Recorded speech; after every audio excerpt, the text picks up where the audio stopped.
Ministério Esperança, Assembleia de Deus Cidade Alta, oração e estudo bíblico nas quartas às 20 horas, aos domingos às 19 horas, cultos de louvor e adoração. Ministério Esperança, Rua São Paulo, número 802, Parque Cidade Alta, Nova Esperança, Paraná. Ministério Esperança, unidos no amor de Deus.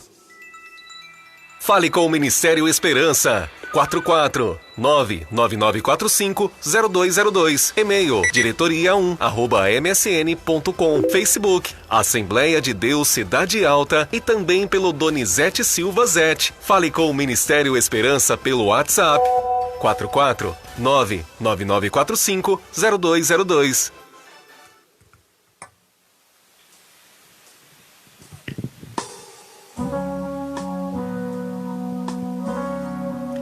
Santo é o nome do Senhor. Eu saúdo a todos com a paz do Senhor nesta noite. E você que está nos acompanhando também, com a paz do Senhor, que Deus possa abençoar a cada um de vocês de uma forma especial. E também quero parabenizar todas as mulheres pelo seu dia de hoje, né? Mulheres guerreiras, lutadoras, abençoadas por Deus, né? Que o Senhor possa abençoar cada uma de vocês de uma forma muito especial.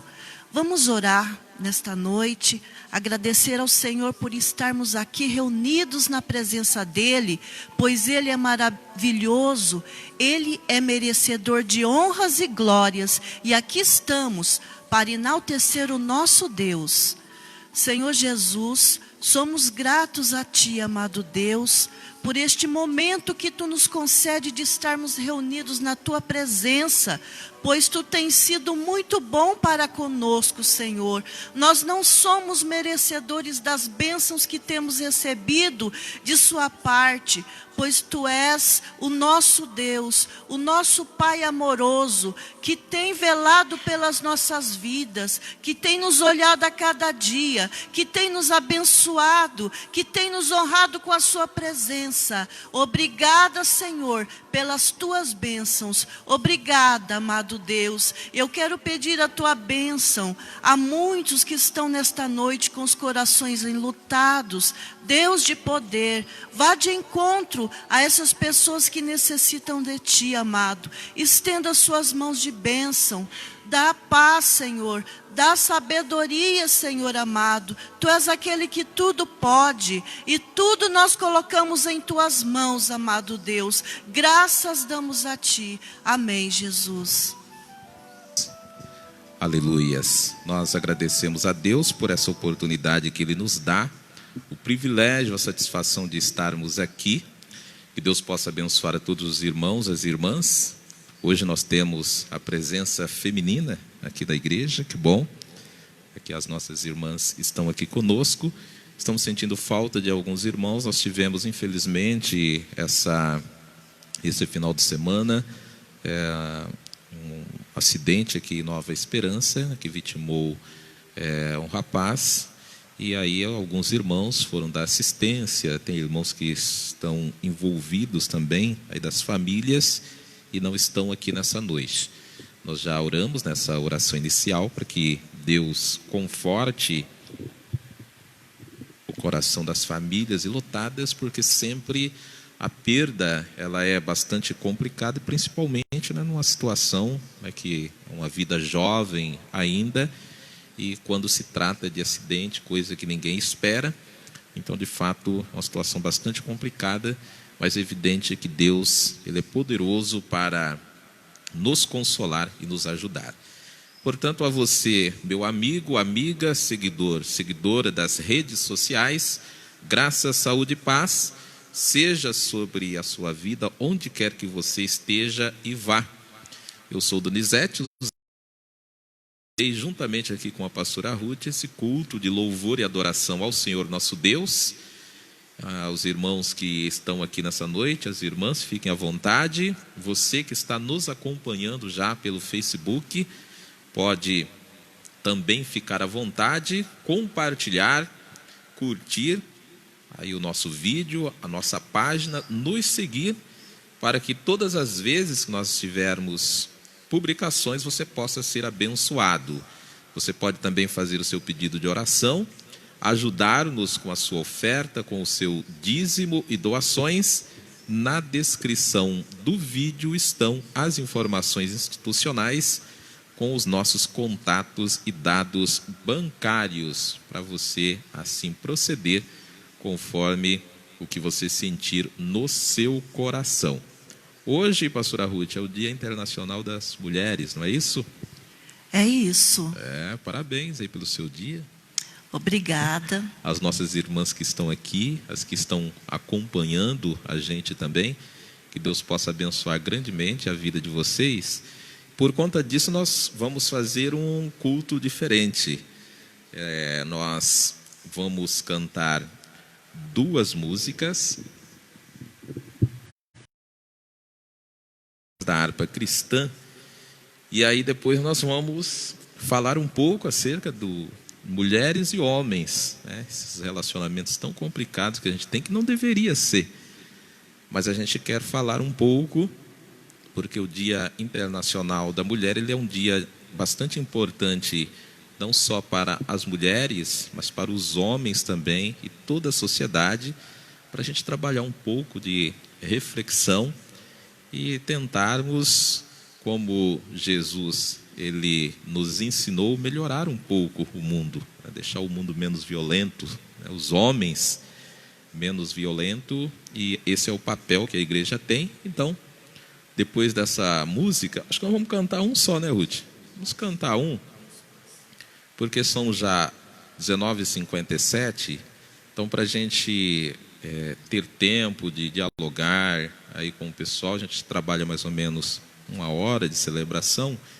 Então nós vamos cantar uma música e vamos escolher ali o 400, que é fácil de cantar, bem conhecido aí de todos os irmãos, e retrata nesse dia maravilhoso toda a nossa alegria. Então essa música, esse hino, ele diz: em Jesus, vivendo cada dia, em Jesus eu tenho alegria, em Jesus, ó doce harmonia, em Jesus eu desfruto a paz de Deus.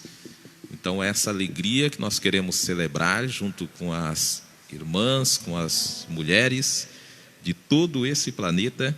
Sintam-se abençoadas e recebam a bênção, a graça do Senhor nosso Deus nas vossas vidas.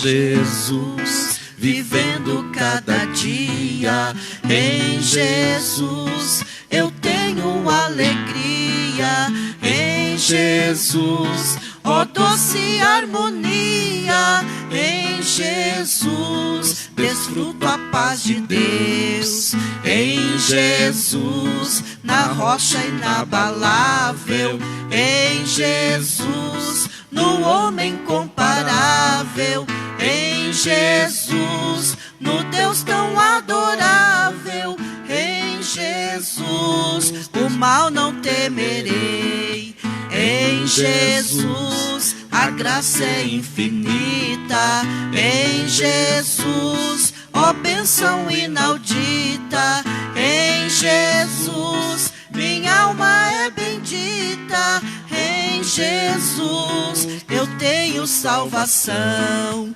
em Jesus não temo o mal e a morte, em Jesus estou firmado e forte, em Jesus meu barco rumo ao norte, em Jesus eu sempre hei de vencer. Glória a Deus, aleluia. Maravilha, bênção de Deus. Então nós vamos iniciar aqui o nosso diálogo. A você que está nos acompanhando, continue. E nós cremos que vai ser bênção de Deus para a nossa vida, para a vida de nós que estamos aqui e a vida, né, de você que está aí nos acompanhando. Eu quero convidar os irmãos, portanto, para a gente fazer uma leitura bíblica, para nós começarmos o diálogo nessa noite, e eu vou ler com os irmãos e as irmãs do Evangelho de João, capítulo de número 8, os versos 1 ao 11. João, capítulo de número 8, versos 1 ao 11. Vamos ler a palavra de Deus. Acho que eu vou pedir para você ler. Pode ser. Pode? Maravilha. A pastora Ruth vai ler então o livro de João, capítulo de número 8, verso de número 1 ao 11.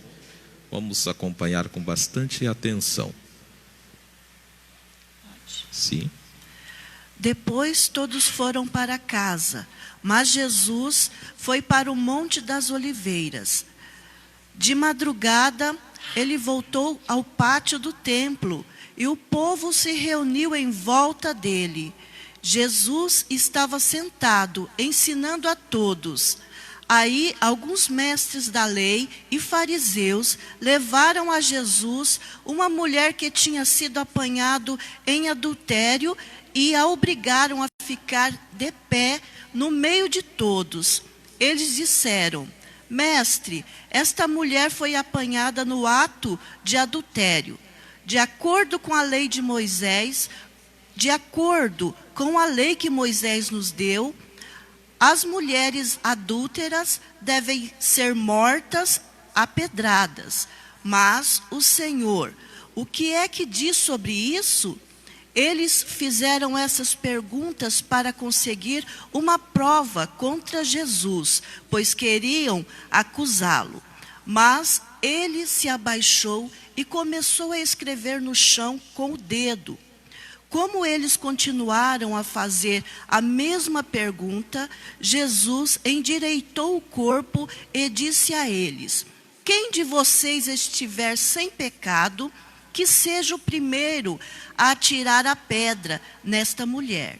Depois abaixou-se outra vez e continuou a escrever no chão. Quando ouviram isso, todos foram embora, um por um, começando pelos mais velhos. Ficaram só Jesus e a mulher, e ela continuou ali de pé. Então Jesus endireitou o corpo e disse: Mulher, onde estão eles? Não ficou ninguém para condenar você? Ninguém, Senhor, respondeu ela. Jesus disse: Pois eu também não condeno você. Vá e não peque mais. Obrigado, pastora Ruth, por essa leitura da palavra de Deus. E eu não vou ater tanto às questões teológicas, enfim, desse texto. Eu pretendo, no decorrer da semana, a gente explicar um pouco mais teologicamente acerca dele, porque é um texto complexo. Normalmente, a igreja tem um mal, né, e esse é um problema, né, da igreja masculinizada que nós temos no Brasil, de pregar nesse texto, e prega só a última parte, né, vá e não peques mais. Então isso nós somos cansados de ouvir na igreja. Só que assim, interpretação bíblica, você não pode pegar um versículo e sair por aí, né, ou parte, né, do versículo e sair falando. É importante a gente fazer uma avaliação não só do texto, mas do contexto, né, social que tinha na época, por que ocorreu isso, a lei realmente dizia isso, quem que deveria ser apedrejado, como é que a lei tratava isso. E aí nós temos aqui, né, uma questão, ela foi pega em pleno ato, né, do adultério. Então houve um flagrante, né, um flagrante delito. Aí eu pergunto, ela estava adulterando com quem? Com o pensamento? Se foi pega no ato, né, em pleno ato, chegaram, ela estava adulterando com quem? Aonde que estava o homem?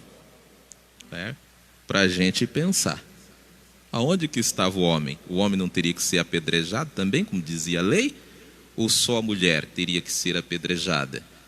Então, assim, isso a gente trata numa outra oportunidade. Nós estamos no mês da mulher e a gente vai dialogando. Hoje, Sendo o dia 8 de março o Dia Internacional das Mulheres, um momento de reflexão e referência no Brasil e no mundo, e esse ano eu observei que a ONU ela traz como tema igualdade de direitos, para comemorar, fazer uma reflexão nesse Dia Internacional, e a gente quer aproveitar e falar um pouco desse tema, mas voltado para a nossa realidade, a realidade do Brasil, como são aí as coisas. Então, esse tema, igualdade de direitos, ele compreende as lutas em busca de reconhecimento e de respeito às diferenças naturais que a gente tem entre homens e mulheres, por identidade, para inserir a história das mulheres na sociedade, para que lhes sejam devolvidas e nunca mais subtraída essa visibilidade social que a mulher não tem, os direitos formais, a inserção igual no mercado de trabalho. Então, eu que gosto de pesquisar, ler as coisas, é interessante que quando você lê a história, parece que só existiu homens, né? Só existiram homens. Você não vê muitas das vezes, quase sempre na história, o relato, né, do trabalho feminino, a importância que tinha a mulher. Por exemplo, a gente ouve dizer muito homens das cavernas, mas não tinha mulher das cavernas? E por que a história não conta? Então é interessante para a gente pensar. Então o texto lido, ele nos leva a lamentar, orar e cumprir nosso papel de propagadores dessa graça de Jesus numa sociedade corrompida que forma e acoberta homens violentos. Então, os homens violentos que nós temos é um produto da sociedade, a própria sociedade forma esses homens e acoberta também. Eu estava vendo, por exemplo, um caso de feminicídio que ocorreu esses dias, e aí, não, o homem está doente, coitado, né? Está doente, enfim.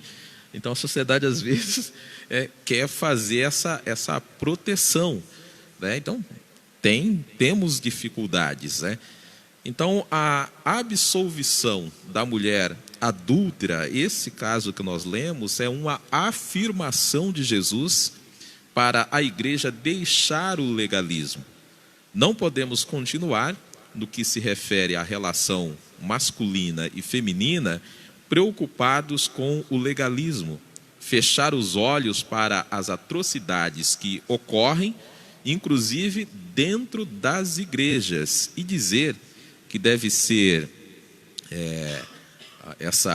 essa relação, né, entre homem e mulher, né? Vamos fechar os olhos para isso, entrar no legalismo e nos resumir a dizer que essa relação ela deve ser hétera, indissolúvel, monogâmica, fiel até a morte, com o sublime propósito de gerar filhos. É isso que a igreja prega. Então, é assim, esses dias eu fui num casamento, foi isso que eu ouvi. O pastor vai aconselhar, é isso que você ouve, né? Vem dar ensino para casais, é isso que você ouve. Olha, a relação tem que ser hétera, indissolúvel. Então, casou, não descasa mais, ainda que viva um inferno. Tem que ser monogâmica, fiel até a morte e com o sublime propósito de produzir, gerar filhos, porque se não gerar filhos, complica. A pessoa casa, por exemplo, né, dali, sei lá, passa uns dias, a gente fica mais incomodado do que o casal. Mas vocês não vão ter filho? Mas o que está acontecendo? Tem algum problema e não sei o quê, não é assim? A gente fica mais incomodado que o casal, né? Isso é um mal que a sociedade tem. Então, há muitos anos, graças a Deus, nós fomos libertos dessa hipocrisia imposta pelo sistema religioso, porque isso é algo imposto na vida das pessoas. Eu lamento constatar que a igreja, enquanto um sistema religioso, tem sido odiosa, violenta, legalista, excludente, omissa à graça de Deus. E é usada essa igreja, como na época já de Jesus Cristo nós vemos isso, para manter a dominação de um sistema político, na verdade, em detrimento de pregar a verdadeira graça de Jesus, a graça de Deus, o Evangelho que liberta. Então veja que, se fosse olhar, pastora Ruth, o legalismo, nessa passagem que nós lemos, a mulher seria apedrejada. Era isso que se esperava, né? Um dos dois seria, né? A mulher ou Jesus. Não seriam apedrejados, né? Porque estava na lei. Legalmente falando, poderia fazê-lo, mas Jesus preferiu fazer de outro modo. Hoje nós temos uma pá de gente, por exemplo, mas condenou, mas isso e aquilo. E o que é a lei? Então o que é a lei? Nós temos uma lei justa, por exemplo, no Brasil. Nós temos uma lei justa. Vamos orar para o fulano de tal, porque olha, Deus escolheu ele, é o nosso irmão que está limpando para isso. Limpando o quê? Limpando o quê? Então basta você olhar a corrupção, que se tem. Como pode um juiz falar, por exemplo, de moral e ganha, por exemplo, sem necessidade, um auxílio moradia, que é um chucho, que é uma corrupção, na cara do povo, e vem falar de moral, e ainda tem irmãos que defendem a igreja dizendo, um irmão nosso tem que isso e aquilo, ele tem que se converter, então porque tem que partir de casa, só para a gente assim pensar. Então nós temos que ter esse cuidado. Então a igreja ela precisa pregar a graça libertadora de Deus. Se somos igreja de Deus, devemos aprender e compreender que não se constrói uma sociedade com legalismo, com ódio, com violência, com exclusão. Mas Jesus nos ensinou aqui como é que se constrói essa sociedade, com aquilo que Jesus Cristo legou para nós. Ou seja, a graça, o amor e o perdão, que foi o que ele ofereceu para essa mulher.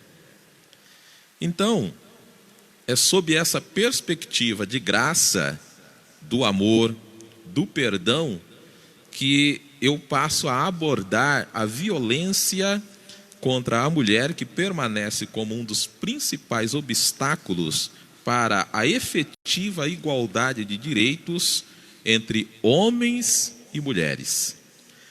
Então, desde março de 2015, precisamente no dia 9 de março de 2015, a legislação brasileira ela prevê penalidades mais graves para homicídios, que é morte, alguém mata, então homicídio, que envolvam violência doméstica e familiar, ou menosprezo, discriminação à condição de mulher, o chamado feminicídio.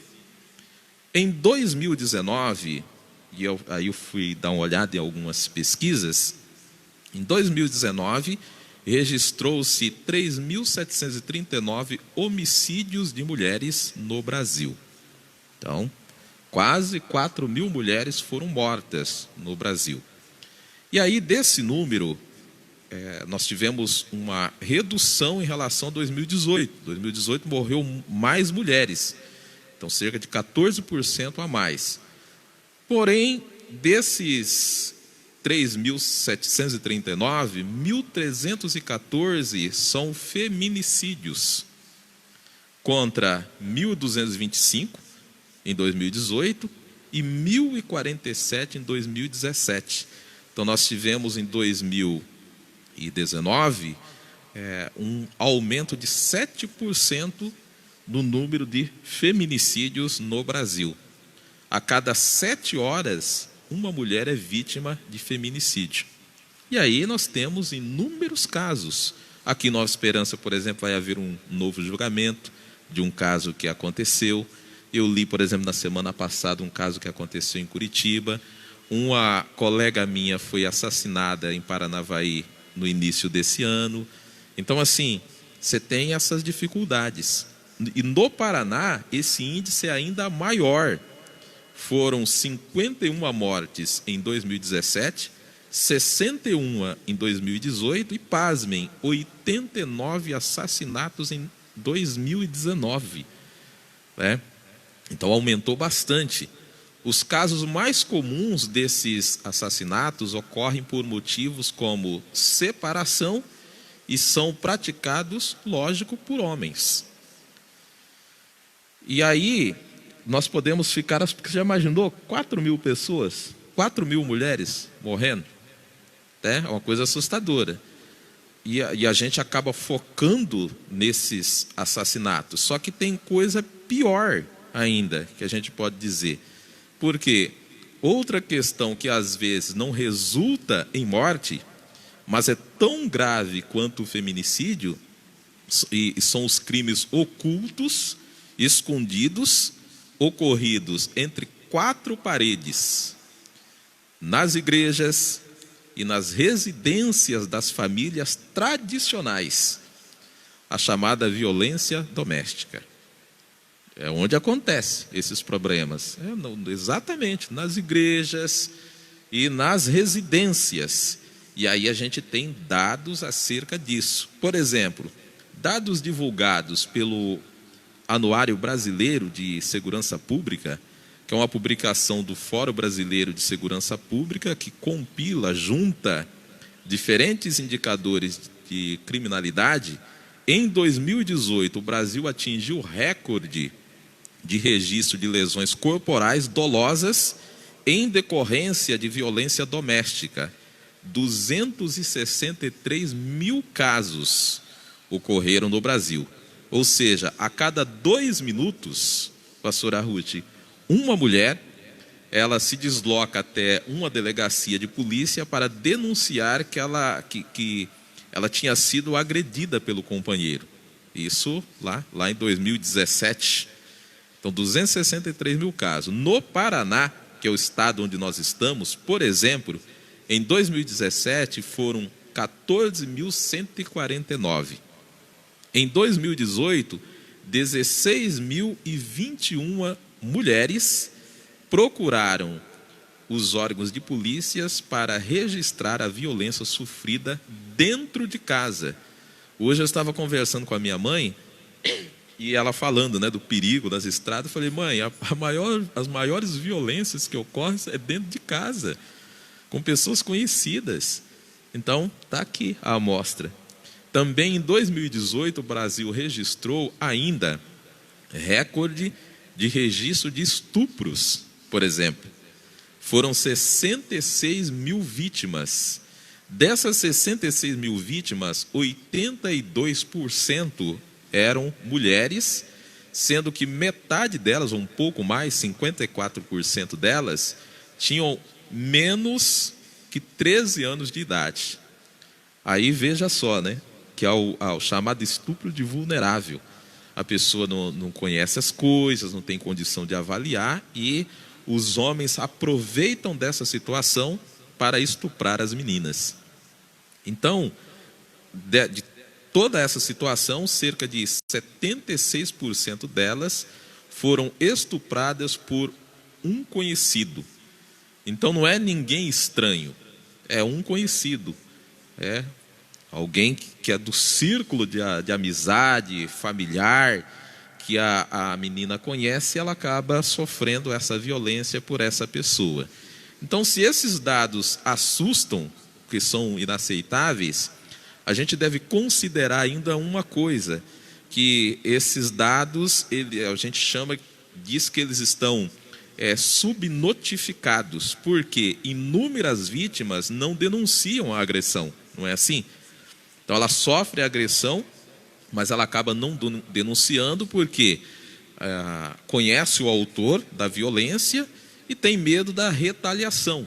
E até mesmo para proteger o agressor em alguns casos. Porque às vezes o agressor é alguém do convívio, e que sustenta a mulher que foi estuprada. É um marido, é um pai, é um patrão, é um pastor, é um padre, é um amigo. Está todo mundo junto, né? Ou às vezes, por conta dessa cultura que a gente tem, a mulher também se sente envergonhada e acaba deixando para lá. Ela acha que ela é culpada, enfim, ela não vai fazer a denúncia. Então, se registrasse todos os casos dessa violência sofrida, nós teríamos muito mais casos registrados, ou seja, o problema é muito maior do que a gente imagina. No ano passado, aponta uma pesquisa sobre o tema, por exemplo, que 9% das mulheres de 16 anos ou mais sofreram violência física no último ano. São quase 5 milhões de mulheres que sofreram com tapas, chutes, pancadas e socos. Isso dá aproximadamente 536 mulheres a cada hora. Então, nessa conversa que nós estamos fazendo aqui, que vai durar mais ou menos 1 hora, pastora Ruth, cerca de 536 mulheres já terão apanhadas, sofreram violência nesse período que nós vamos conversar.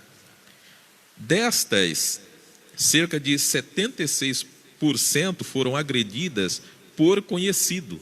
Então, a mulher não conhece, é um conhecido. Cerca de 76%.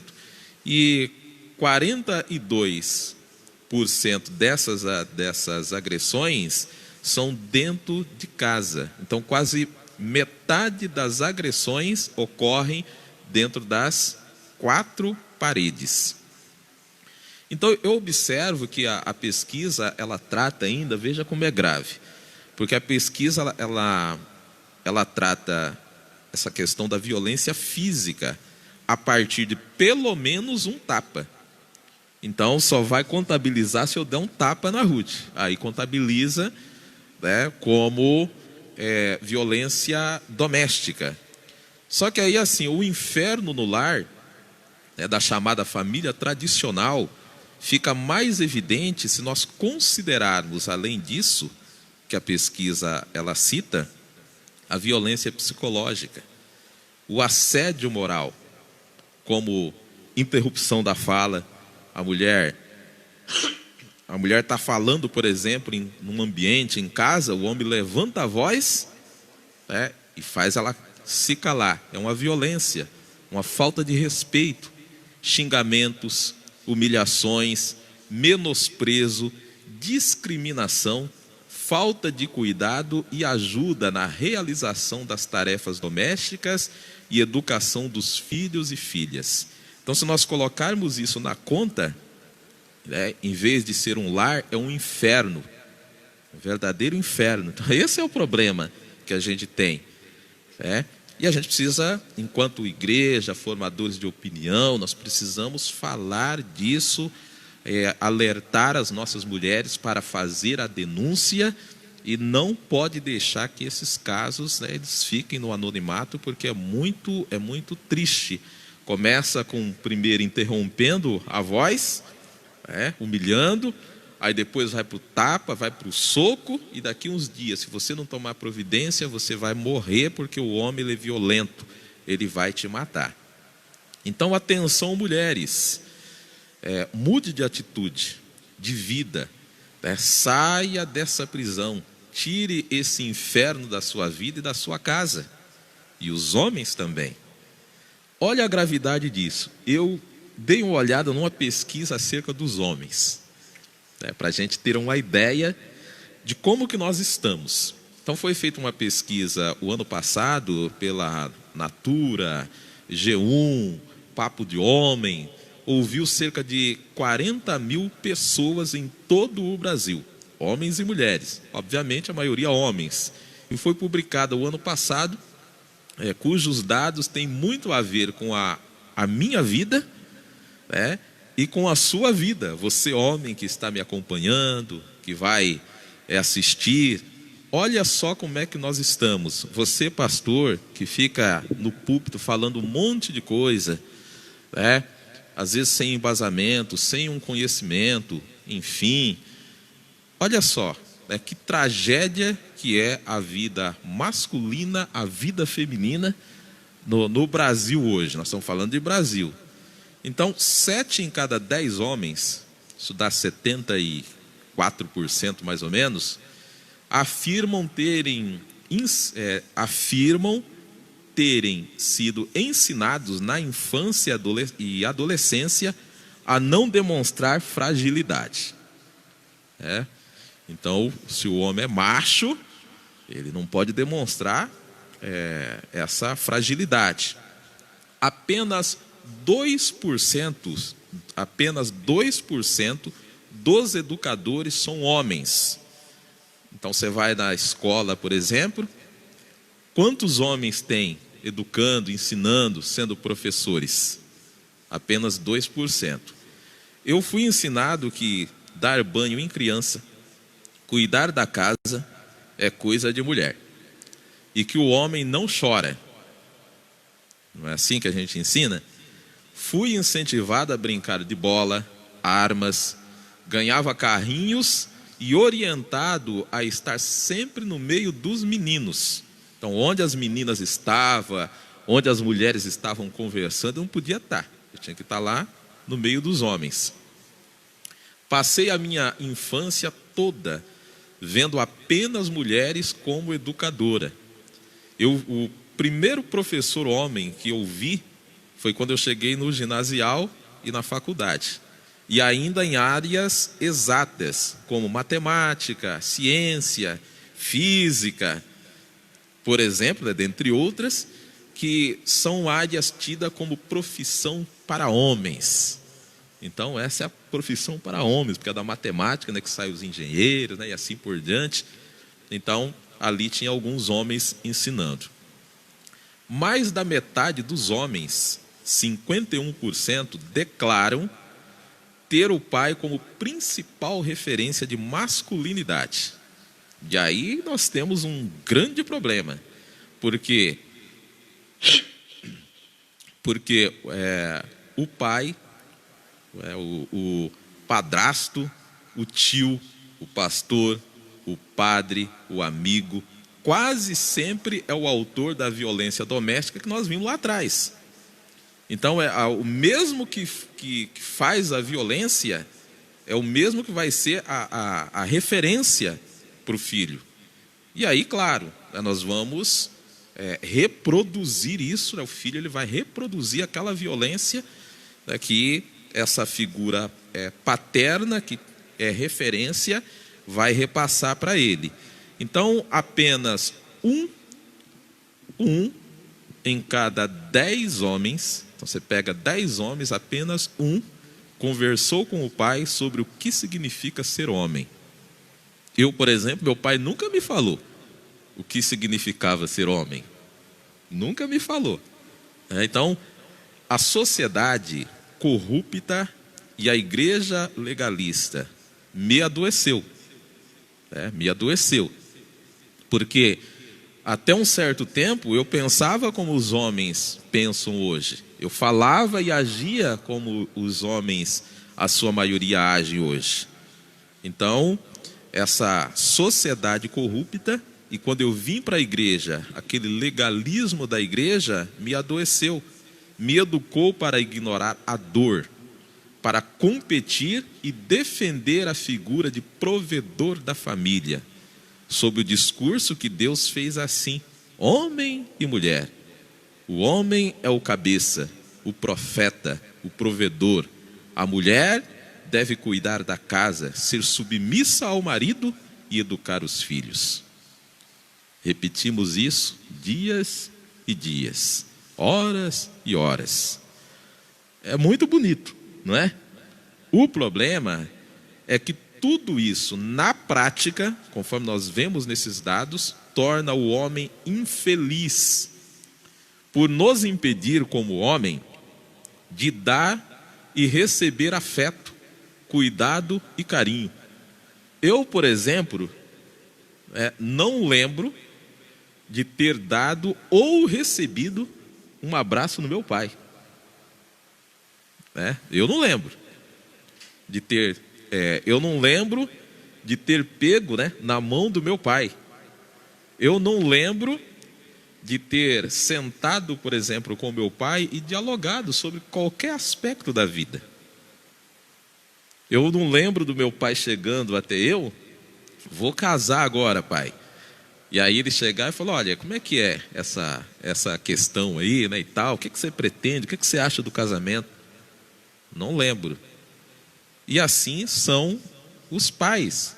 E não é porque eles são ruins, é porque os homens foram educados para ser desse jeito, por essa sociedade corrupta, e a igreja legalista acaba, né, reproduzindo isso também. E aí o que acontece? Parece que está tudo muito bonito, está tudo muito bom, mas não está. A pesquisa mostra que 7 em cada 10 homens não falam de seus medos. Ah, mas homem tem medo? Homem não tem medo. Não é assim? É o Rambo, né? Ignora a dor. Aliás, né, tem o professor Roberto, que é um especialista da Universidade Federal de Paranavaí, é um dos locais que ele trabalha. Ele é especialista em estudo do cinema. E eu fui fazer um curso lá e nós estávamos dialogando acerca disso. E hoje eu vejo, né? Você pode olhar, por exemplo, os filmes, enfim, é tudo masculinizado. A ideologia da arma, né, de matar, passar por cima, né, do Rambo, está tudo muito presente. Então isso tem todo um conceito filosófico por trás disso, para vender arma, por exemplo, porque precisa ter essa corrida armamentística, porque a indústria da arma ela precisa vender a arma. E desde pequeno a gente faz isso, né? Eu, por exemplo, não era assim, mãe? Ia lá, comprava um revolvinho, né, pro menino, né? Eu vejo aí nos netos, né? Brigo com os filhos, não pode ser desse jeito. Compra uma coisa que é útil. Aí lá compra um revólver, uma arma para a criança com um, né? E não pode ser dessa forma. Então, os filmes também, eles acabam levando a gente para esse lado. Mas aí 7 em cada 10 homens não falam de seus medos, das suas dúvidas, dos seus sentimentos profundos. Parecem uns super-homens, não tem problema, não tem dificuldade. Então, porque o homem é assim, né? Algumas coisas não quer conversar com a Ruth, né? Não, eu acho que eu vou falar para a mulher? Não vou falar. Mas aí também não fala para o amigo, né? Aí também não conversa com o pastor. Então vai falar para quem? Né? Então, e aí o homem ele fala muito, não é assim? Diz que é a mulher que fala, mas o homem fala. Você vai numa roda de homem, por exemplo, gente, é um falatório terrível, né? Só que fala tudo o que não deve. O que deveria falar, ele não fala, né? Então, não há essa conversa. Quase 8 em cada 10 homens, 80%, então a grande maioria, declararam nessa pesquisa lidar com algum distúrbio emocional. Exatamente por causa da educação que a gente recebe, dessa cobrança que tem. E quais são esses distúrbios que os homens eles lidam atualmente dentro de si? Às vezes coisa que ninguém sabe, né? E até ele tem dificuldade de identificar. Então os problemas mais comuns que foram identificados são ansiedade, depressão, vício em pornografia, insônia, as drogas lícitas que nós temos hoje, começa na cervejinha e aí daqui uns dias ele rola junto com o litro. São as drogas lícitas. Drogas ilícitas, comida. Quantos homens obesos nós temos? Porque ele está viciado na comida, a comida é o refúgio dele. E nessa era cibernética, os jogos eletrônicos. Então são os maiores problemas que a gente tem de distúrbio na vida dos homens hoje. Pegamos toda sorte de doenças sexuais, não é assim? Nos expomos aos vícios e acidentes. E isso tem consequência. As pesquisas mostram que de cada 3 pessoas que morrem, Atualmente, 2 são homens, por causa dessas coisas. Os homens sentem orgulho de ser macho, hétero. Vi esses dias aí o orgulho hétero. Tem até pastor, né, que diz que tem o orgulho hétero. Eu fico horrorizado. Então, tem orgulho de ser macho, hétero, mas não percebem que se tornaram desse jeito seres maus, que matam os outros homens e, como nós vemos, matam também as mulheres. Mas aí como é que a gente faz? Vamos continuar desse jeito? Não, o fato de nós estarmos, por exemplo, fazendo esse diálogo aqui nessa noite, nós já fizemos nos anos anteriores, também é sinal que nós podemos alterar essa realidade, mudando de atitude. Eu, pelo menos, procuro ser melhor a cada dia. Leio bastante, procuro estudar as coisas boas, assistir os bons filmes, ir nas palestras, porque eu quero ser melhor a cada dia. Então eu fiz isso. Como eu disse, meu pai nunca se ocupou ativamente da educação dos filhos. E está aqui a minha mãe que pode dizer. Tudo se resumia, eu lembro, em ordens acerca das tarefas diárias que deveríamos executar no arrendamento que tocávamos no sítio do meu avô. Então, todo dia ele dava ordem, mas vai carpir esse trecho, vai carpir aquele, não é assim? A tal hora parte o bezerro. Então, essa era a educação que nós recebíamos da parte dele, era a preocupação que tinha. Peguei gosto pelos estudos e pelas pesquisas desde moleque. Então, o segredo está aí. Então, desde molequinho, lá no sítio, eu já, quando chegou a televisão, lá nos finais da década de 70, eu já comecei a assistir o Globo Rural, ver as questões das pesquisas, ver aquelas pesquisas que fazia, né? Eu cheguei, na época, como não tinha computador, quando eu aprendi a ler e escrever, sabe o que eu fazia? Eu queria entender como é que chovia. Então, durante muito tempo, eu anotei todo dia como é que era o tempo. Choveu tal dia, tal hora. Eu anotava. No outro ano, eu comparava aqueles dados no sítio. Comparava para ver, né, por que em setembro, às vezes, num ano chovia, por que outro ano não chovia. Então, eu tinha esse interesse. E procurei conversar, buscar ajuda, ler, estudar. E estou cada dia melhor. E procuro, no dia a dia, dar e permitir que me deem afeto, cuidado e carinho. Então a gente tem que fazer isso, porque senão fica difícil as coisas. Aí o que eu aprendia, por exemplo, já com 12 anos, eu procurava passar para o meu irmão Adão, está lá em Loanda. Então, olha, Adão, aprendi um negócio aí, não é assim não, é desse jeito. Só que o Adão, ele era mais novo, ele não entendia as coisas, ele levava tudo da brincadeira, né? E eu, assim, eu queria passar porque meu pai, como é que eu ia ensinar meu pai? Então, não era um caso perdido, né? Então, eu tentava passar para o meu irmão, né? Mas falava, ele era uma criança mais nova que eu, não tinha o mesmo entendimento, já fazia até graça, né? Quando eu cheguei na igreja, eu já tinha um conhecimento acima da média acerca do que é ser homem.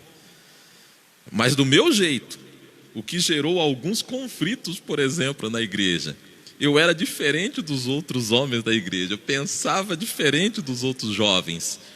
Fui um dos primeiros, por exemplo, a defender e escalar as mulheres para a direção do culto na igreja. Eu briguei com a Ruth, para ela dirigir culto. Mas você tem que ir, eu não tenho jeito para essas coisas, não sei o quê, né, e tal. Eu ficava me enrolando, né, e eu impaciente, né, e tal. E ela começou, né, lá em Paranavaí, nas escalinhas que a gente fazia, fomos escalando, porque aí eu fiquei responsável naquele ano por trabalhar a escala. Se era alguém, por exemplo, que se identificava com o público masculino, escalava quem? Mais os homens do que as mulheres. Eu que identificava mais com as mulheres, escalava mais as irmãs do que os irmãos. Fui escalando elas primeiro na semana, nos cultos menores, né? E aí as irmãs foram, né, se saindo, enfim, e começaram a dirigir os cultos maiores também, né? A Ruth começou lá, naquele tempo, mas naquela época minha mãe está aí, ó. Chegaram a dizer naquela época que a Ruth não cheirava e nem fedia, não é, Ruth? Você lembra disso? Então, e hoje está aí, ó. Mas até hoje eu sou criticado ainda, e eu sei, mal interpretado por não seguir o chamado estereótipo de homem e principalmente de pastor. O meu pai já criticava. E aí quem não sabe o que é estereótipo, para quem não sabe, é um conceito ou imagem pré-concebida, padronizada e generalizada, estabelecida pelo senso comum. Então não é científico, é o senso comum, sem conhecimento profundo sobre algo ou alguém. Então imagina que deve ser assim, e todo mundo vai falando, enfim, acha que é assim. Ah, mas por que é assim? Ah, não sei. Né? Meu pai já era assim, minha avó já era assim, não sei quem era assim, então também vou ser assim. Então, estereótipo é usado principalmente para definir e limitar pessoas quanto à aparência, naturalidade e comportamento. Então, qual que é o estereótipo, por exemplo, do pastor? Tem que ser careca, barrigudo, está todo padronizado, com terno, gravata, tudo alinhado. Isso é o que a gente diz que é pastor. E eu não gosto disso. Então, nunca fui assim. Então, às vezes você sofre, né, por causa disso, porque as pessoas acham que, não, para ser o pastor tem que ser dessa forma. Né? E a gente tem orientação, né, das correntes da igreja, que tem que ser assim, né, e tal, que não pode isso, não pode aquilo, e eu penso que não é dessa forma. Quando foram prender Jesus, por exemplo, tiveram dificuldade de identificar ele, por quê? Não foi assim? O Judas chegou a dizer o seguinte: aquele que eu beijar é ele, que significava que ele era parecido com todo mundo, vestia do mesmo jeito, falava as mesmas coisas, enfim, era comum. E hoje, o pastor tem que ser diferente, né? Vestir diferente, não sei o quê. Então, essa não é a minha praia. Eu prefiro viver em paz com a minha consciência e com Deus do que seguir esse padrão maluco do mundo e não ter felicidade. Então eu quero viver feliz, do meu jeito. Alguns episódios interessantes que merecem destaque, aí eu vou abrir o microfone da Ruth para a gente dialogar aqui, né? Então, alguns episódios interessantes. Nós viajamos para o Nordeste agora, né? Pega o microfone para você dialogar. Nós viajamos agora para o Nordeste e foi você que acabou com os meus batons? Foi ou não? Não sei o que houve com seus batons. Pois é, né? Eu tenho um estojo de maquiagem e aí eu tenho mais ou menos a meia dúzia de batons. Né? Tem mais batom do que a Ruth. E eu tirei ele do estojo. Eram 3 batons. Era 3, né? Tá vendo? Ela conta, eu não. E aí eu tirei eles ali para viagem, enfim, para não ir balançando na bolsa. E eu sei que eu perdi esses batons. E aí desde que eu voltei do Nordeste, aquela correria, muito trabalho, né, e tal. E aí eu sou enjoado também, igual as mulheres, né? Eu só compro no lugar. Numa casa especializada em Paranavaí. Quando foi no sábado, eu fui fazer uns trabalhos lá, buscar a minha mãe. Falei, eu vou lá comprar o batom, porque não tá difícil ficar sem ele. E aí pensa num negócio engraçado, né? Aí cheguei num sábado, por volta de 11 e pouquinho, a casa especializada está cheia de mulheres. Não vi nenhum homem. O único homem que entrou fui eu. Aí entrei, né, já conheço a dona, enfim, ela muito atenciosa, ela trabalha, tem o caixa assim perto da entrada, então ela trabalha no caixa, ela vê todo mundo. Atende e enxerga todo mundo. Dei 2 passos na loja, falei, o senhor deseja o quê? Né, e tal, né? Aí eu falei, eu quero comprar batom. Aí eu, batom, né? Eu quero batom. Aí eu olho bem nos olhos assim para entender que o batom é para mim. Eu não vou comprar batom para outra pessoa. Aí ela falou, bom, o que você quer? E começa sempre pelo vermelho, né? Você quer uma cor vermelha, né? Então eu falei, não, eu quero ver as opções que tem para eu escolher. Aí ela chamou a atendente Érica e olha, mas eu morria de dar risada, né? Ô, Érica, tava lá no fundo, né? Cheio de gente. Vê um batom aqui para ela, para ele, né? E tal, aquele atrapalho todo. Não sabia se era ela e não sabia se era ele. Aquela dúvida cruel, né? Aí fui lá, escolhi o batom, enfim. Aí eu fiquei na fila para pagar e ela viu que eu estava na fila. Ah, já escolheu, né? Escolhi. Comprei 2 batons e trouxe. Então, a minha bolsa de maquiagem tem mais coisa do que a bolsa aqui da Ruth. Então, sempre fui assim. Eu conheço a Ruth há 35 anos, não é isso? É isso. Nossa, estamos velhos, hein? Estamos. E nós vivemos juntos há 33 anos. Nós temos 3 filhos e a minha mãe está aqui e pode dizer, nunca a minha mãe, a minha sogra ou qualquer outra mulher esteve na nossa casa porque a Ruth estava de dieta, porque a Ruth estava doente. Então, nós nunca tivemos empregado em casa, né? Então, tem que contratar alguém para limpar. Nós sempre cuidamos dos filhos, né? Dava banho, né? Tinha a questão lá do umbiguinho que caía, né? Nós aprendemos tudo sozinho. Então, era lendo, buscando o conselho de um e de outro. Então, era a gente mesmo que trabalhava. Você lembra dos cuidados do filho, por exemplo? Não era tudo dividido? E a Cássia, que trabalho que nos deu, você lembra? Cássia? Que trabalho? Ué, não tinha que embalar lá o berço a noite toda? Ah, sim, lembrei. Sim, a gente revezava, né? Então, exatamente. E na época eu trabalhava no campo, eu tinha que trabalhar todo dia. Eu andava naquele sol quente, enfim. E aí o que acontecia, né? E a Ruth de dieta, então quando eu chegava eu tinha que ainda, né, limpar a casa, ajustar algumas coisas e ainda tinha que ajudar ela. Então ela dormia metade da noite e eu dormia metade da noite, porque a danada da Cássia, ela dormia de dia. Quando chegava a noite, muito. Roncava de dia. Eu chegava, a Ruth falava assim, a danada dormiu o dia inteiro, não deu um pio. Quando chegava a noite, aí ela olhava assim para mim e para a Ruth, né? Que ela queria o quê? Que você ficava balançando o berço e brincando com a gente, né? Aí ela olhava e dava risada, né? Aí você balançava o berço, ela ia fechando os olhinhos. Quando você saía bem devagarinho, apagava a luz, mas aprontava um berreiro, que era uma coisa terrível, né? Ficou uns 15 dias assim, né? Uma maravilha. Então, eu e a Ruth, nós ajudávamos um ao outro a passar tudo isso. Agora, por exemplo, que a Ruth trabalha fora, né, como eu trabalho também, então eu cozinho, eu lavo as louças, limpo a casa, sem problema nenhum. Não é verdade? É verdade. Então, assim, tem que ser dessa forma. Netos, quando vêm ficar aqui em casa, é uma graça, né? Eles já sabem, agora eles nem reclamam mais. Então, quando eles vêm ficar aqui em casa, não tem essas coisas, porque os nossos netos, tirando a Lívia, que é bebê, o resto, tá tudo uns cavalão. E eu vejo igual a minha mãe, meu pai morreu, a minha mãe tirava comida para ele ainda, né? Não tirava? Então, olha lá, ela está ali, dizendo que tirava, né? Tinha que tirar a comida, né? Levar a comida para a criatura, porque senão ele morreria de fome. Ah, mas não fazemos isso não. Então, o neto aqui em casa, quando ele chega, ele tem que saber, ele tem que ir lá, tira a comida dele, a quantidade que vai comer, porque não pode sobrar, né?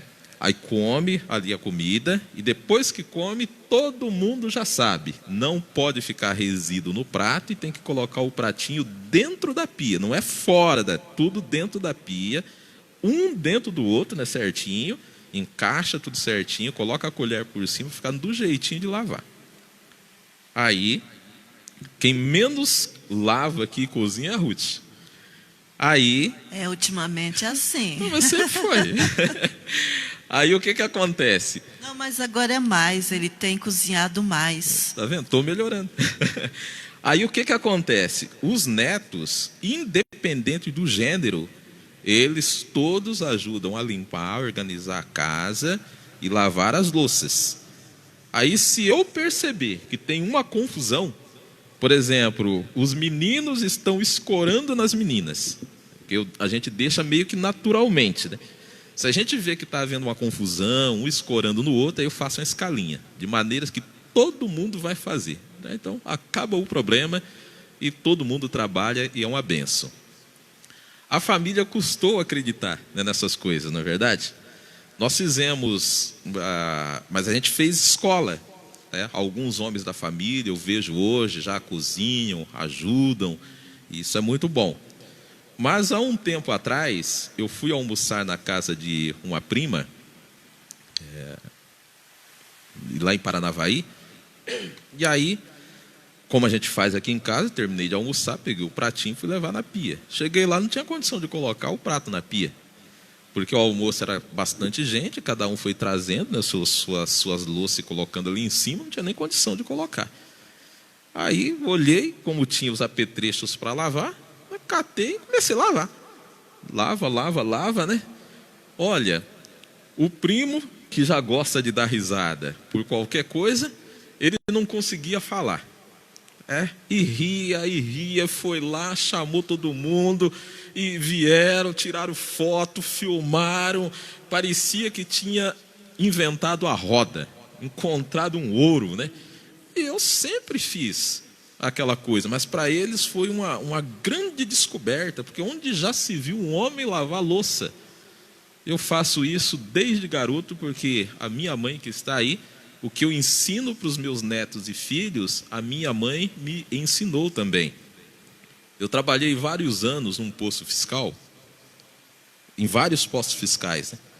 Mas trabalhei num posto que era no meio do mato, tá? Na divisa do estado. E aí, nesse posto eu ia uma noite, na noite anterior, por exemplo, se eu vou trabalhar amanhã, eu pegava o ônibus à tarde, chegava lá por volta de 8, 9 horas da noite. Nesse dia eu cheguei, tinha 2 plantonistas, 2 colegas, um homem e uma mulher, sentados a uma certa distância da cozinha, olhando para a cozinha. E para eu ir para o dormitório, era anexo à cozinha. Quando eu cheguei, eles falaram: olha, não entra lá não. Porque, olha, nós temos que reclamar, temos que falar com o chefe, porque não tem condição. Precisa passar veneno nesse poço. Rapaz, está preto de formiga. Não tem condição de ficar num lugar desse. Aí fala: não. Cheguei lá, quando eu entrei dentro da cozinha, de fato, não tem aquelas formigas que a gente chama de correição, né? Ou correção, mas era formiga dá com rodo. Aí eu falei: nossa, mas que coisa, né? E uma panela grandona assim em cima da mesa. Quando eu destampei a panela, eles tinham feito uma galinhada que parecia que era para 100 pessoas, sendo que trabalhava 2. Colocaram um pano, né, um guardanapo em cima da panela, formiga entrou tudo por baixo, mas aquilo estava preto de formiga. Conclusão: 30 minutos depois, eu peguei aquele negócio todo, e aí eles tomavam café, então não lavava a xícara. Usaram todas as xícaras do posto, e conforme ia tomando o café, por exemplo, está no banheiro tomando café, deixa a xícara lá. Foi no quarto, estava tomando café, terminou, deixa a xícara lá. Está num canto da cozinha, deixa a xícara lá. Juntei aquilo tudo, né, limpei a pia, lavei tudo, varri, tirei os lixos do banheiro, porque a empregada ia só durante a semana, e era um final de semana. Limpei tudo. Meia hora depois, irmã Francisca, cadê as formigas? Não tinha mais formiga. Sumiu tudo. Então, às vezes, a gente tem esses problemas. Eu fui em uma das Assembleias de Deus, em Umuarama, há alguns anos atrás. Em Umuarama. Um calor insuportável. Como eu não sou escravo desse estereótipo, coloquei uma gravata e fui para a tarde de louvor. Aleluia, glória a Deus, né? Aí os irmãos deram uma olhada assim. Quando vi que eu estava sem gravata, uns irmãos tudo suados, né? Arrancaram o terno, o paletó, colocaram tudo na cadeirinha, né? E ficou aquela maravilha, né? E glória a Deus dali, né? E tal. Dali alguns minutos, atrasado, né? Porque pastor presidente, às vezes, né? Não sei por que chega atrasado, né? Nas reuniões, nos cultos. Aí vem vindo o pastor presidente, todo suado. Um calor, irmã Francisca. Uma coisa tem ponto de dar um infarto. Mas engravatado com o terno, né? Aqui não tinha um colete que usava por baixo ainda, né? com o colete, chegou e sentou, né, e tal, os irmãos já, todo mundo preparando para a burdoada. Aí quando deu a palavra para ele, ele falou assim: parece que hoje os irmãos esqueceram os paletós em casa. Teve uns que colocaram, né? Eu não vou fazer isso. Então parece que a gente gosta dessas coisas, e isso não é bom. Como se observa, eu não tenho problema com o que os outros vão pensar de mim. E isso eu aprendi com Jesus. E poderíamos citar inúmeros textos aqui, além do que nós já lemos no início, que a gente vai ver que Jesus não ficava pensando no que os outros iam pensar dele. Eu tenho que ir lá pregar para a Silvia, mas será o que os outros vão pensar? Eu tenho que fazer, mas será que os outros vão pensar? Então, não pode ser assim. E aí eu ensino e oriento os meus filhos, meus netos, os irmãos aqui da igreja e todos os homens que eu tenho oportunidade de dialogar, que ser homem não significa ter um pênis. Isso mesmo.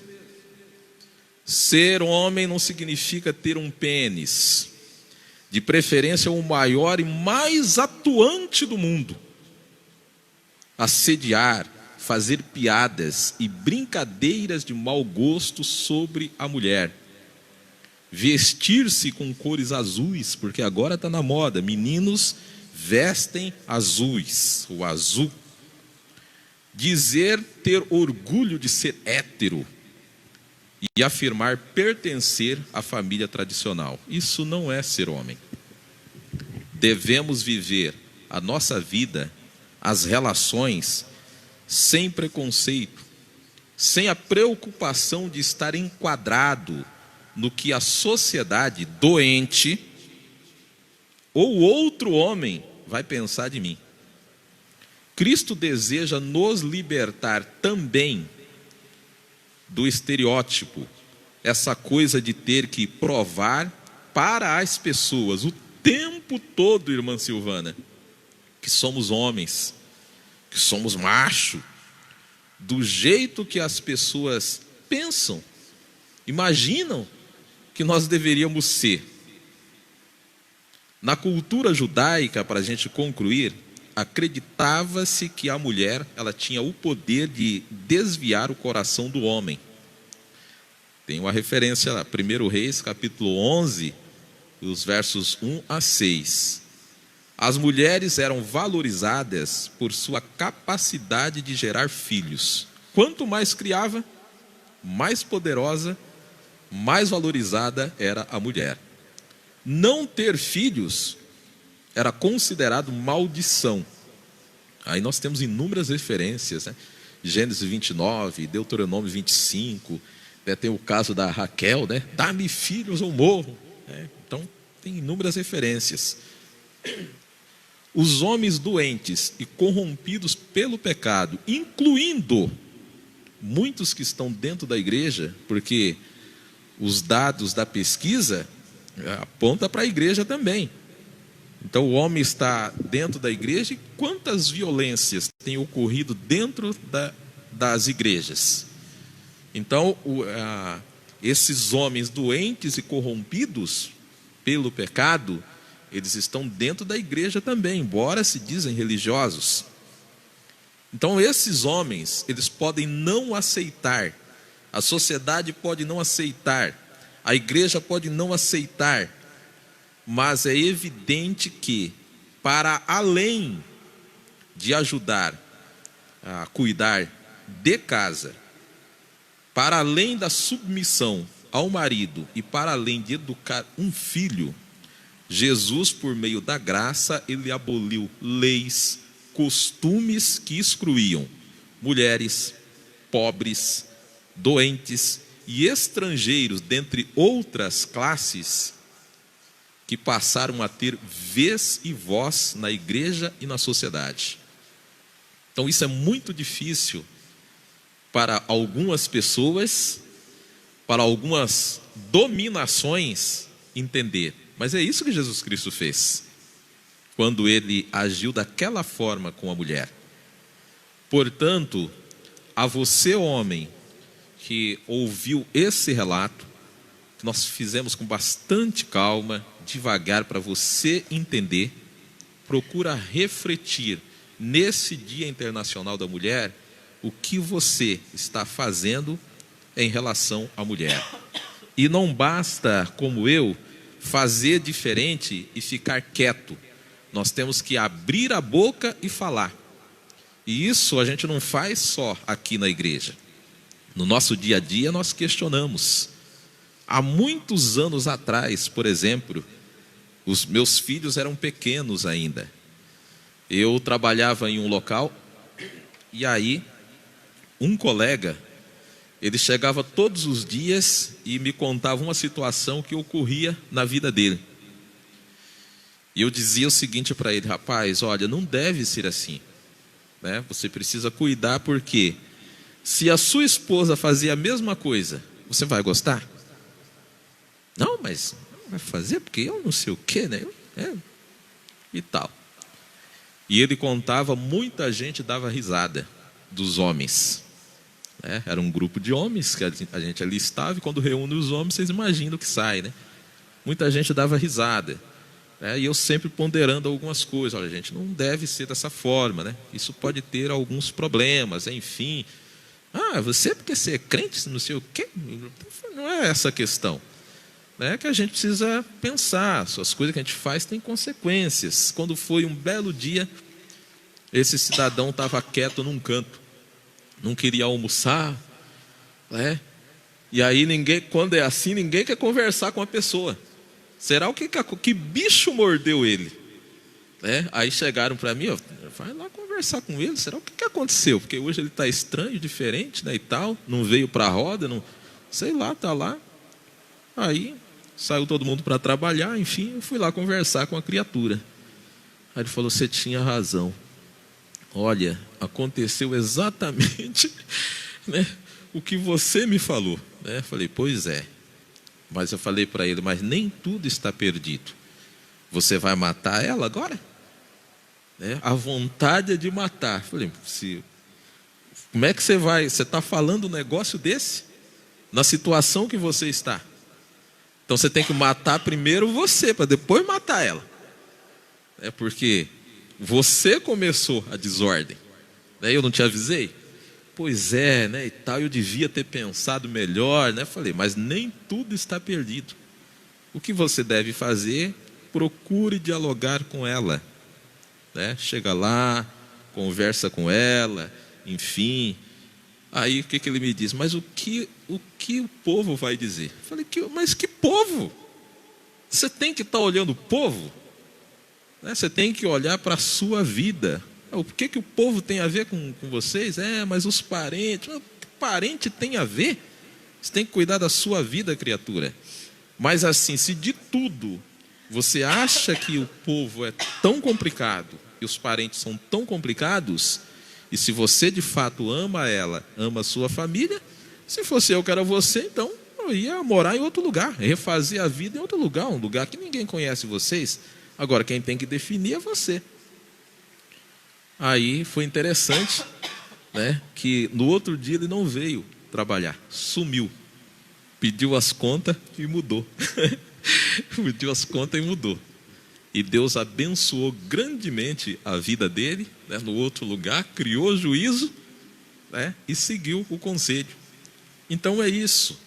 Então você que está me ouvindo, né, eu vejo às vezes, né, e a gente ouve às vezes reclamações, né, porque eu converso, dialogo com todo mundo, leio uma série de coisas, né. O homem chega em casa, irmã Ruth, e aí fala: não, eu não vou lavar um prato, porque eu já trabalhei o dia todo. E às vezes a mulher também. Mas se ela está em casa, ela não trabalhou, sabe por que está em casa?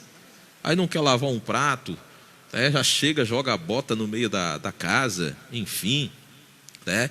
Fica falando que as coisas, cuidar de casa é coisa de mulher. Não, nós estamos em outros tempos. As coisas não são assim. Hoje a mulher trabalha também, né? Não só em casa, fora.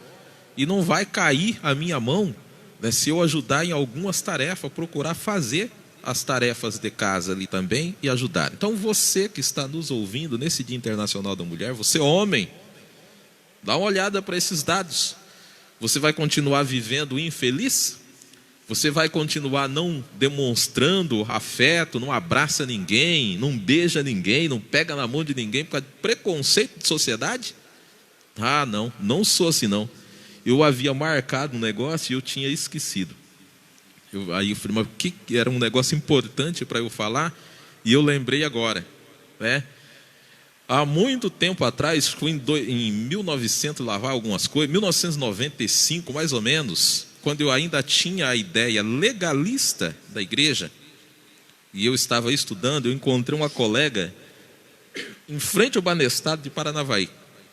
E aí, ela veio me dar um abraço. E eu recusei o abraço. Por quê? E se alguém ver? O que vão pensar? Hoje eu não tenho essas coisas mais. Não. De jeito nenhum. Então, assim, a gente precisa ter cuidado. Alguém me falou esses dias, né, que numa situação complicada que aconteceu esses dias, foi dar um abraço numa pessoa. Diz que a pessoa chorou tanto, mas tanto, que você não tem a ideia de quanta pessoa precisava daquele abraço. Então, assim, nós precisamos ter cuidado com isso. Então, você homem, mude o seu conceito. Não seja violento com as nossas mulheres. As mulheres que estão aqui na igreja, as mulheres que estão nos acompanhando, parabéns pelo seu dia. E que a sabedoria, que Deus ele possa conceder sabedoria a nós homens, que muitas das vezes desconhecemos a manifestação da graça de Deus na nossa vida, não temos essa manifestação. Às vezes nós temos o legalismo na nossa vida, mas a graça de Deus às vezes falta. E às vezes nós queremos resistir à graça de Deus que tem na vida da mulher. Ela recebeu a graça de Deus, está liberta dessas coisas, e nós queremos resistir.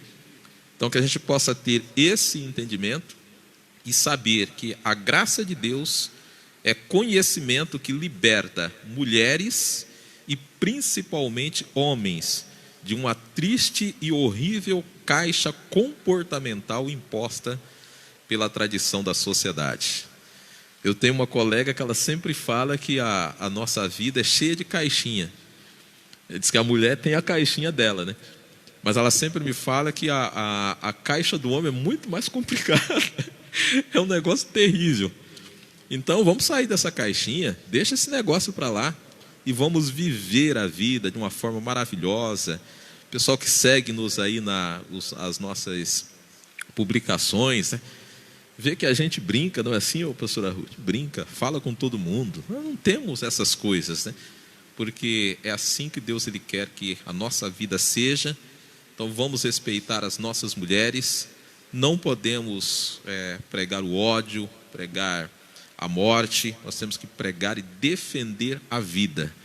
Aqui tem o Natan, que é neto, ele sempre briga com a Sofia, né? Implica. E aí eu falo para ele, Natan, mas o que eu já te ensinei, né? Quando às vezes briga, né? Xinga o outro. Eu falo, mas o que eu já te ensinei? Como é que você deve tratar a sua irmã e as mulheres? Que o homem não é mais forte? É, mais forte, né? Ele responde. E o que o mais forte tem que fazer? Tem que bater? Tem que judiar? O que eu te ensino? Aí ele fala, tem que proteger. Então, exatamente, é isso que você tem que saber. O mais forte, se é mais forte, ele tem que proteger. Então, você tem que proteger a sua irmã, não é judiar e bater nela, né?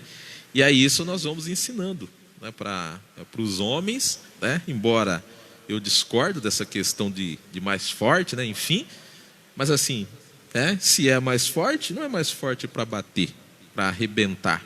É mais forte, então protege. É isso que devemos fazer. Que Deus abençoe as nossas irmãs que estão aqui nessa noite, aquelas e aqueles que não puderam vir, que a bênção de Deus seja sobre a sua vida e que a gente possa de fato trabalhar a cada dia, a cada momento, para que a gente tenha essa igualdade de direito estabelecido às nossas mulheres, que elas possam viver, né, em paz, ter de fato um lar, né, e não um inferno.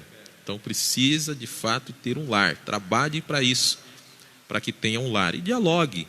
A gente precisa conversar, né? Eu tenho exercitado isso, né? Às vezes é difícil, não é, Ruth? É difícil, mas a gente precisa dialogar. Você precisa, às vezes, ter paciência, né? A mulher, às vezes, assim, até a Ruth aqui, né? Às vezes a Ruth, para conversar algumas coisas comigo, ela dá uma volta tão grande, assim, né? Mas a gente tem melhorado muito nesses últimos anos. Então a gente tem, assim, conversado bastante, e agora que nós estamos sós, né? Estamos só eu e ela, porque eu não tenho mais filho, não tenho mais neto, então a gente tem que conversar, não tem jeito, né? Então, assim, a gente tem procurado exercitar isso, e temos procurado viver melhor, porque nós não podemos permitir que o nosso lar, a nossa casa, seja um inferno, mas que seja bênção.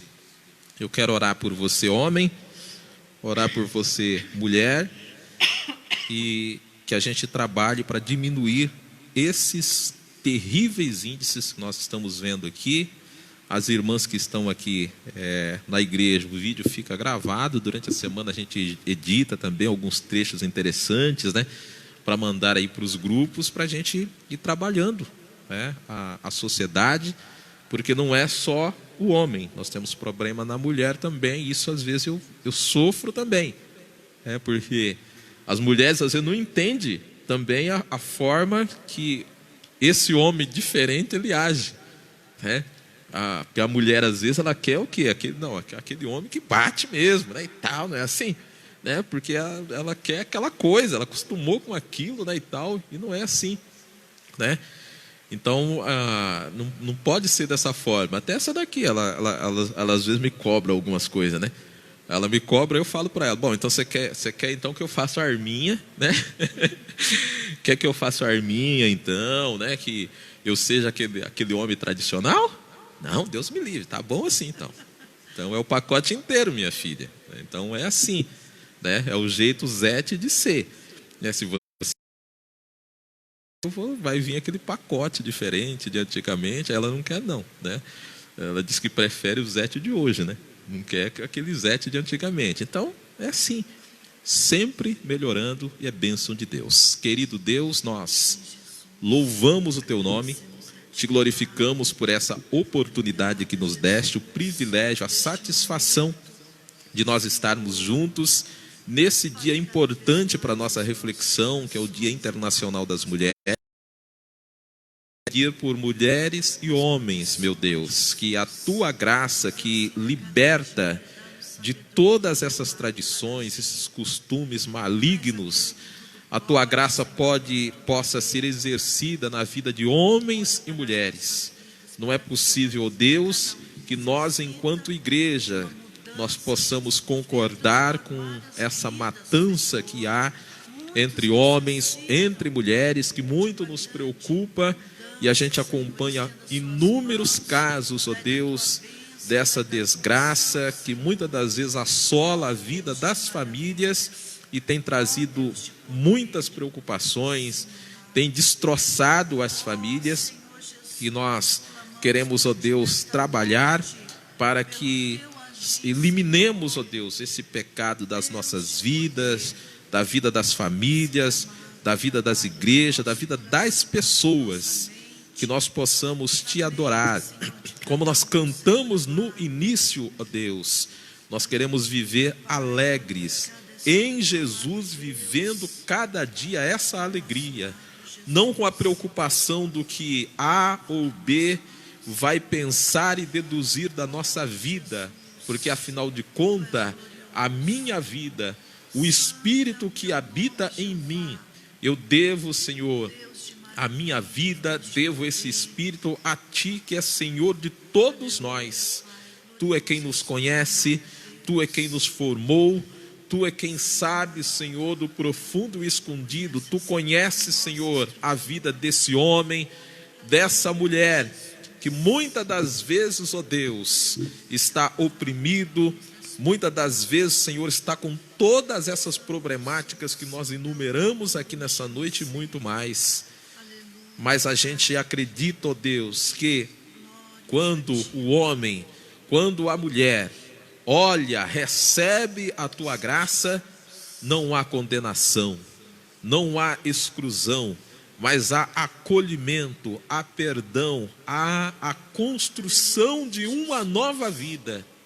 E é nesse evangelho que nós cremos, é essa graça que nós pregamos, é esse Deus restaurador, esse Deus acolhedor, esse Deus de amor que perdoa, que salva e leva para o céu que nós acreditamos e pregamos.